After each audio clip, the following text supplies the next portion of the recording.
So let's start with the page number 11. Unconventional professions.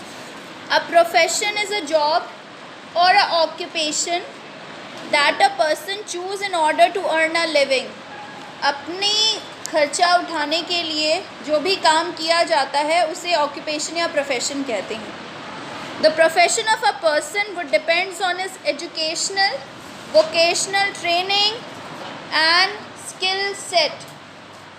किसी का भी प्रोफेशन इस पे डिपेंड करता है कि उन्होंने किस तरह की ट्रेनिंग ली हुई है और उनकी एजुकेशन कितनी है.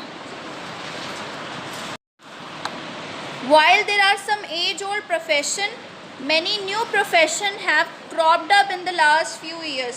So कुछ ऐसे प्रोफेशंस हैं जो कि नए हैं, कुछ प्रोफेशंस तो पुराने हैं, वो हमें मालूम है, कुछ नए हैं उनके बारे में हम जानते हैं. First is a dash is also known as flavor chemist. She actually is a food scientist whose job is to create artificial and natural flowers by combining essential oil, plant extracts and aroma chemical. उनको कहते हैं food फ्लेवरिस्ट, जो कि plant extract, essential oil और aroma chemical यानी कि खुशबू वाले chemicals मिलाकर ये बनाते हैं. ठीक है, इनको कहते हैं food फ्लेवरिस्ट. A dash advise people in specialized or routine exercise program. She generally works out at a gym or fitness center. Her timing would vary according to the timings of the gym or availability of the clients. So it's a fitness instructor जो कि लोगों को advice करते हैं कि उन्हें किस तरीके की एक्सरसाइज करनी चाहिए. ठीक है, फिटनेस इंस्ट्रक्टर जनरली जिम में काम करते हैं. ये पर्सनलाइज भी हो सकते हैं. इनकी टाइमिंग डिपेंड करती है कि जिनको ये सिखा रहे हैं वो किस समय आ रहे हैं, और जिम के ऊपर भी डिपेंड करती हैं. A forensic scientist is a part of crime investigation team. She has to collect, preserve and scientifically analyze evidence through the investigation of a case. कभी भी कोई क्राइम होता है तो फोरेंसिक साइंटिस्ट जो हैं वो वहाँ पर जाते हैं, जो एविडेंस है वो कलेक्ट करते हैं, उन्हें प्रिजर्व करते हैं और उन्हें साइंटिफिक एस्पेक्ट देते हैं. अपने स्टडी करने के बाद वो अपना कंक्लूजन देते हैं. That helps to solve a case. A dash is tasked with the job of analyzing food, its presentation and the service and decor of a restaurant.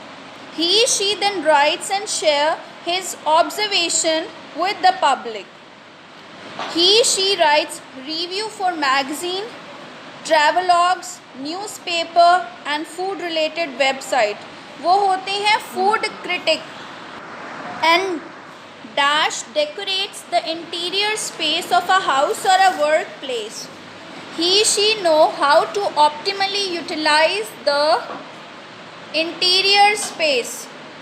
She is tasked with decorating the interiors, including selecting the wall colors, lighting, seating, etc. to the satisfaction of the client. जो interior designer होते हैं वो क्या करते हैं, वो हर एक space को, हर एक कॉर्नर को इस तरीके से यूटिलाइज करते हैं कि उसको वो एनहांस कर सकें. ठीक है, और इंटीरियर डिज़ाइनर जो होते हैं वो क्या करते हैं, लाइटनिंग, वॉल कलर, डेकोरेशन, ये सारी चीज़ें चेंज करते हैं ताकि जिस भी चीज़ में हम मतलब उनको इंक्लूड कर रहे हैं they look more beautiful. A dash manages artifacts etc. and has to take care of items in a museum. She is also responsible for the display and acquisition of new work of art in museum so as to increase the footfalls. It's called gallery curator. footfalls होता है. footfall का मतलब क्या होता है, ज़्यादा से ज़्यादा लोगों का आना. तो गैलरी क्यूरेटर क्या होते हैं, ये म्यूज़ियम में होते हैं. ये म्यूज़ियम के डिस्प्ले का ध्यान रखते हैं.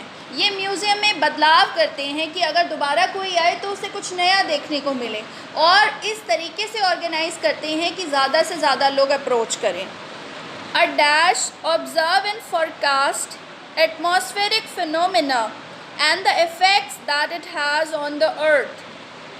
They predict when it is going to rain or if a storm is coming. Based on their prediction, the authorities take precautionary measure to ensure least amount of inconvenience is caused to public, and they are known as meteorologist, जो कि forecast करते हैं atmospheric phenomena. ठीक है, बारिश होगी, तूफ़ान होगा, so that we can prepare ourselves accordingly. ठीक है, सो मेट्रोलॉजिस्ट हमें पहले ही बता देते हैं कि बारिश होने वाली है या तूफ़ान आने वाला है. ठीक है, और इनकी प्रेडिक्शंस के हिसाब से हम लोग अपने को प्रिपेयर कर सकें. अगर बहुत ज़्यादा बारिश की संभावना है so we can prepare accordingly. अगर ऐसा लग रहा है कि बहुत तूफ़ान आने वाला है तो हम अपने को अलर्ट कर लें, ताकि लीस्ट अमाउंट ऑफ इनकन्वीनियंस, ताकि लोगों को कम से कम दिक्कत हो. Now let's start with the page number 12. Afforestation involves planting of trees or sowing seeds in a barren land with the objective of growing a forest. Afforestation is different from reforestation. Reforestation is the process of specifically planting native trees in a forest that is depleting. So afforestation is all about creating a new forest, while reforestation is increasing the number of trees in an existing forest. देखो reforestation में क्या होता है, अगर कोई forest है, native trees पता है क्या होते हैं? नेटिव ट्रीज़ वो होते हैं जो आसपास कॉमनली पाए जाते हैं. सो अगर किसी फॉरेस्ट में कोई पर्टिकुलर टाइप के ट्रीज़ नहीं मिलते या फिर उनकी संख्या कम हो रही है, सो उन पौधों को दोबारा लगाना, दैट इज़ कॉल्ड रीफॉरेस्टेशन. ठीक है, नाम से ही पता चल रहा है रीफॉरेस्टेशन. री मीन्स हम कोई चीज़ को दोबारा कर रहे हैं. एफॉरेस्टेशन में क्या होता है, कोई बैरन लैंड है, ठीक है, जहाँ पर पेड़ पौधे वगैरह नहीं हैं या बहुत कम हैं, तो वहाँ पर पेड़ लगाना, दैट इज़ एफॉरेस्टेशन. लेकिन रीफॉरेस्टेशन में हम पुराने फॉरेस्ट को रीस्टोर करते हैं, यूजुअली उन पेड़ पौधों के साथ जो कि वहाँ पर कम हो गए हैं. सो रीफॉरेस्टेशन में हम एग्जिस्टिंग फॉरेस्ट को थोड़ा इन्हांस कर रहे हैं, और एफॉरेस्टेशन में किसी नई जगह पर हम फॉरेस्ट ग्रो करने की कोशिश कर रहे हैं. The statements below contain information on forest and the importance of afforestation. Fill in the blanks with appropriate term and complete the statement. The process of afforestation help to resolve the problem of climate change. Afforestation से क्या होगा, सबसे पहली problem climate change जो होगा वो रुक जाएगा, because trees first of all they balance, because they absorb the carbon dioxide. Earlier what was there, the source which are throwing out carbon dioxide were less and there were no more number of trees. यानी कि carbon dioxide atmosphere में छोड़ने वाले source पहले कम थे, गाड़ियाँ कम थी, factories कम थी, और उनको बैलेंस करने के लिए पेड़ पौधे थे. लेकिन अब क्या हो रहा है, पेड़ काटे जा रहे हैं, दूसरी तरफ से इंडस्ट्रियलाइजेशन इतना ज़्यादा हो रहा है, and there are more number of people. So carbon dioxide release करने वाले सोर्सेज तो बहुत बढ़ गए हैं, लेकिन उसको बैलेंस करने के लिए ऑक्सीजन का कहीं से कोई सोर्स नहीं है. अगर फॉरेस्ट इंक्रीज़ होते हैं तो it helps to maintain the climate. इससे हमारा जो क्लाइमेट है वो क्या रहेगा, वैसा होगा विच हैज़ टू बी. कोई बेमौसम बारिश नहीं होगी, ठीक है, गर्मी भी उतनी ही होगी, लिमिटेड. अब बहुत ज़्यादा गर्मी और बहुत ज़्यादा ठंड का यही कारण है, बारिश उतनी नहीं होती जितनी होनी चाहिए because of climate change. The problem of soil erosion makes a piece of land unfit for the growing plants. Soil erosion आपको पता है क्या होता है, जब पेड़ पौधे होने की ना होने की वजह से, ठीक है, सॉइल की फर्स्ट लेयर ख़त्म हो जाती है, दैट इज़ सॉइल इरोजन. तो अगर हम किसी बैरन लैंड पर एफोरेस्टेशन करते हैं, पेड़ लगाते हैं, तो सॉइल इरोजन वाली जो हमारी प्रॉब्लम है वो भी ख़त्म हो जाती है. And dash is the interaction of living organism with the physical environment. It is called ecosystem. Forests are one of the best natural defense against climate change and global warming. Climate change और global warming से अगर हमें लड़ना है तो उसके लिए हमारा सबसे बड़ा डिफेंस क्या है? एफॉरेस्टेशन, ठीक है, क्योंकि पेड़ होंगे, दे helps bringing rain, they helps maintaining the balance of oxygen and carbon dioxide. Oxygen और कार्बन डाइऑक्साइड का बैलेंस तभी मेंटेन होगा when there will be more number of trees. An increase in Earth's temperature disrupts the water cycle and reduce the amount of rainfall, resulting in droughts. अर्थ का temperature जब भी हमारी water cycle effect होती है, बारिश उतनी नहीं होती जितनी होनी चाहिए, तो पानी की कमी हो जाती है, सूखा पड़ जाता है, and that is called drought. तो इससे भी बचने का एक ही तरीका है, that is afforestation, because the trees help in bringing rain. Now let's start with the page number 13. Organic farming, it's an alternative to the conventional agriculture method adopted in the early 20th century. Organic farming is free of pesticide, fertilizer, generally modified organism, antibiotics and growth hormone. Organic farming includes the production of crop and livestock in a holistic manner. It promotes sustainable and eco-friendly agriculture that support the environment. Organic farming होती है जब हम किसी fertiliser, कोई growth hormone, कोई pesticide कुछ भी दिए बिना जब खेती करें, बिकॉज दे आर सप्लीमेंट्स. ये सप्लीमेंट्स हैं, केमिकल सप्लीमेंट्स हैं, तो इनके बिना जो फार्मिंग होती है that is organic farming. What kind of food is produce with the help of organic farming? Natural.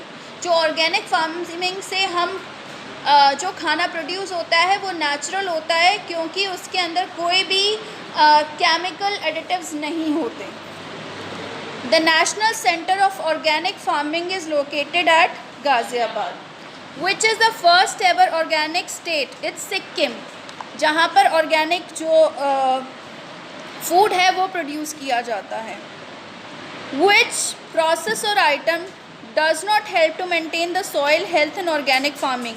Synthetic fertiliser. Synthetic fertiliser means जो कि बनाए गए हैं केमिकली. सो अगर हम ऑर्गेनिक फार्मिंग की बात कर रहे हैं, सो organic farming and synthetic fertiliser they never goes hands in hand, okay, क्योंकि ये कॉन्ट्राडिक्टरी हैं. अगर हम ऑर्गेनिक फार्मिंग की बात कर रहे हैं तो हमें किसी भी तरह का कोई केमिकल यूज़ नहीं करना. What is the best method in organic farming to remove weeds? It's mulching. देखो, वीड्स क्या होते हैं?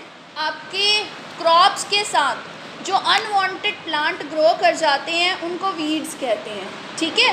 वीड से क्या होता है, प्लांट को क्या नुकसान है? ये टेक्निकली कुछ नुकसान डायरेक्टली नहीं पहुंचा रहे.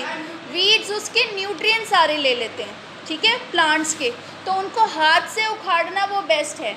हम वीड्स को ख़त्म करने के लिए कोई वीडीसाइड डालें, यानी कि कोई ऐसी दवाई छिड़के जिनसे हमारा वीड नष्ट हो जाए, वो ऑर्गेनिक फार्मिंग में एक्सेप्टेबल नहीं होता, because again we are not using any kind of chemicals. Dash make use of natural predator to control pest. It's biological pest control. Which amongst the following is not a biofertilizer? It's a potassium sulfate. Which of the following is not an advantage of organic farming? Organic inputs are expensive and not abundantly available. Abundance होता है अच्छी मात्रा में. जो organic farming है इसको practice करना बहुत महंगा होता है, ठीक है, इट्स वेरी कॉस्टली. इसीलिए जितने भी ऑर्गेनिक प्रोडक्ट्स आते हैं आप देखिए वो काफ़ी महंगे होते हैं, ठीक है.